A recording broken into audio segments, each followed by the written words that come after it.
जय श्री राम सभी भक्तों को जय माता की। फिर एक नई वीडियो के साथ आप सबके सामने हाजिर हो गए हैं। और आज की जो हमारी वीडियो है इसमें हम जानेंगे, जैसे कि बहुत सारे भगत ऐसे होते हैं जो पाठ नहीं कर पाते हैं या फिर बैठा नहीं जाता है, ज़्यादा देर उनकी बैठने की क्षमता नहीं होती है। तो क्या कोई मोबाइल में या फ़ोन पे चला के या स्पीकर में चला के भी हम कोई ऐसा पाठ कर सकते हैं या फिर कुछ ऐसा कर सकते हैं जिससे हमें उनका पूर्ण फल मिल जाए? तो कुछ ऐसा बताइए जिससे सभी भक्तों की ये भी जो सवाल है वो पता चल जाए और उनको भी ज्ञान मिल जाए। तो अंत तक बने रहिए, तभी आपको सारी वीडियो समझ में आती है। अगर वीडियो अच्छी लगती है तो लाइक करें, शेयर करें, कमेंट करें। और अगर आप हमारे चैनल पे पहली बार ही देख रहे हैं तो चैनल को भी ज़रूर सब्सक्राइब करें और साथ में बेल आइकन है उसको प्रेस करें ताकि आने वाली हर एक वीडियो की नोटिफिकेशन सबसे पहले ही आपके फ़ोन में पहुँच जाए। चलिए शुरू करते हैं आज की वीडियो। जय श्री राम जी। जय श्री राम, जय श्री बालाजी महाराज। श्री बालाजी महाराज की असीम कृपा आपके परिवार पर निरंतर बरसती रहे, क्योंकि इसमें आपका अधिकार है। आप बाबा के प्यारे चैनल से जुड़े हुए हो और माँ जगत जननी माँ भवानी अम्ब की कृपा आपके घर में हमेशा अन्नपूर्णा रूप में वास करे। हमारे पास आज के इस ग्रस्त जीवन में, इस बिजी लाइफ के अंदर इतना समय नहीं होता कई बारी कि हम कोई पूजा याचना भी करें। तो किसी भक्त ने इस प्रकार का सवाल किया कि हे गुरुजी, मैं फ़ोन पर क्या हनुमान चालीसा पढ़ सकता हूँ, या कोई ऐसा पाठ बताइए कि अगर हम फ़ोन पर पढ़ें और हमारे जीवन में बहुत सारा बदलाव हो जाए।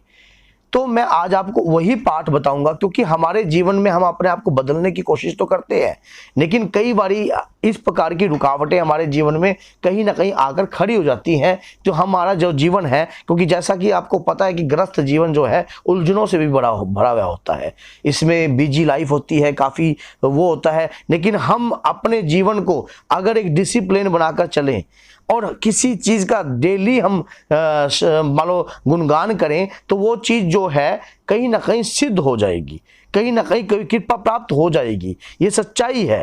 क्यों?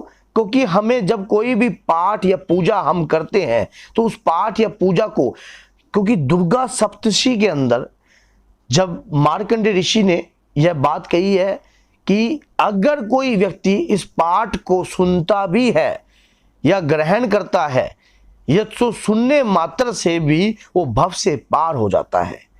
चाहे वो गीता का ज्ञान सुने, चाहे वो दुर्गा सप्तशी का ज्ञान सुने, चाहे किसी भी ग्रंथ का ज्ञान सुने, सुनने मात्र से भी हमारे जीवन के अंदर बहुत ज़्यादा बदलाव उत्पन्न होता है। और हमारे शरीर पर कहीं ना कहीं अगर कोई पितरों की ऊर्जा भी है, या कोई देवी कृपा भी है, या कोई ऐसी शक्ति है जो अभद्र है, और अगर हम कोई पाठ या सिमरन सुनते हैं या कोई ग्रहण करते हैं तो वो भी हमारे शरीर पर उस सिमरन का पान कर रही है। तो उससे उसकी भी शक्तियां बढ़ती हैं, साथ में हमारे शरीर को भी शुद्धिकरण प्राप्त होता है। अब कैसे? अब आपको करना क्या है? अगर आपके पास समय नहीं होता, बिजी शेड्यूल रहता है आपका काफ़ी, तो आप 10 मिनट के लिए लीड निकालकर हनुमान जी महाराज के आगे या माँ दुर्गा के आगे, दुर्गा का एक मैं आपको पाठ बताता हूं, सिद्ध कुंजिका स्तोत्रम का पाठ। सिद्ध कुंजिका स्तोत्रम का पाठ करने से आपके जीवन में बहुत ज्यादा बदलाव हो सकता है। जैसा कि दुर्गा सप्तशी के अंदर इस बात का उल्लेखन है कि जो राजा सूत थे और उनका आपको पता का राज्य छीन गया था, और उसके बाद जो वैश्य थे उनका वो भी मान लो क्या हुआ था कि ग्रस्त जीवन से दुखी थे।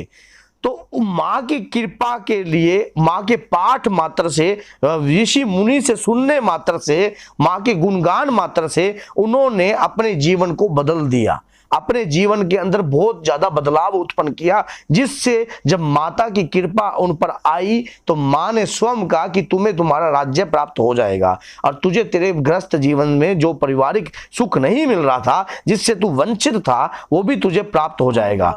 ये आपको पता है कि आपने देखा। उसके बाद बहुत सारे राक्षसों का, जैसे कि धूम विलोचन और भी शुंभ निशुंभ, रक्त बीज, इन जैसों का राक्षसों का संहार हुआ।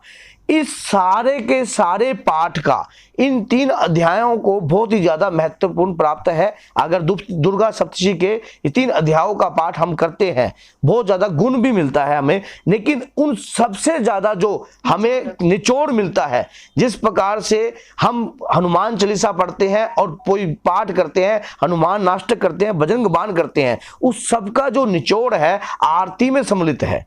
अगर हम कोई भी पाठ करते हैं लास्ट में अगर आरती नहीं करती, आरती एक किस्म की क्षमा याचना होती है अपने प्रभु के प्रति। इसी प्रकार से दुर्गा सप्तशती का जो आप पाठ कर रहे हो, उसके बाद देवी कवच कर रहे हो, अगला स्तोत्रम कर रहे हो, तो रात्रि सूत कर रहे हो, तो उस दौरान आपको लास्ट के अंदर सिद्ध कुंजिका स्तोत्रम का पाठ अगर आप सुनोगे भी, अगर आप पूरा पाठ नहीं पढ़ सकते और इस पाठ को सुनोगे, तब भी आपके ऊपर मां दुर्गा की कृपा होगी और हनुमान जी महाराज की कृपा होगी।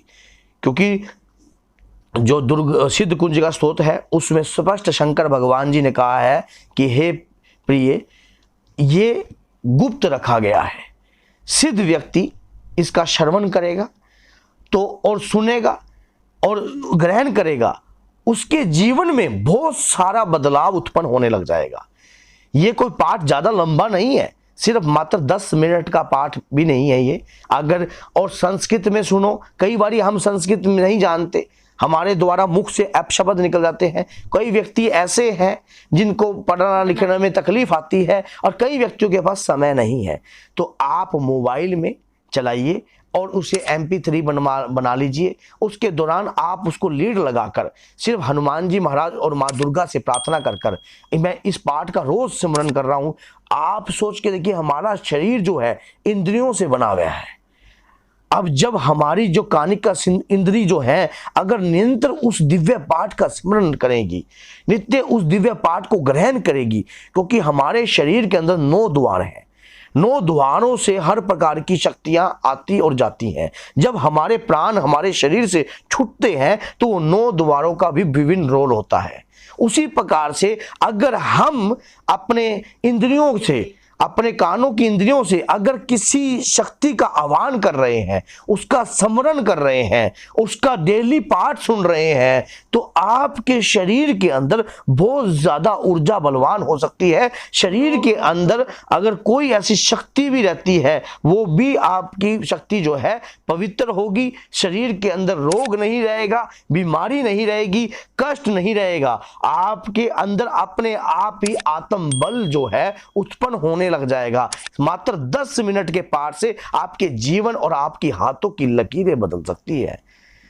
आप चाहे रेल में जा रहे हो, चाहे आप बस में जा रहे हो, चाहे मात्र कहीं भी जा रहे हो, सिर्फ आपने करना यही है कि इस पाठ का स्मरण कीजिए और फिर देखिए आप स्वयं कहोगे।